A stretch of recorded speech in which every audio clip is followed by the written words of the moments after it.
To install the Eclipse, simply follow these steps. Place the Eclipse onto the vehicle seat and select its fully reclined position. Extend the seat belt, feed it through the back of the seat and plug into the buckle. Make sure the belt is correctly inserted through the lap guides and the diagonal seat belt is correctly placed in the diagonal seatbelt guide, as shown here.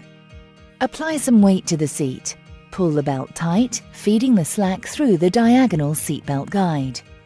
Finally, check the installation is correct by holding the harness and making sure it is firm and secure. When in use, place your child's arms through the shoulder straps and bring the two buckle tongues together so that they interlock.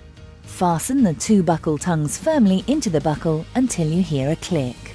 Adjust the shoulder straps, ensuring that there are no twists, and pull the harness tight with the adjuster strap.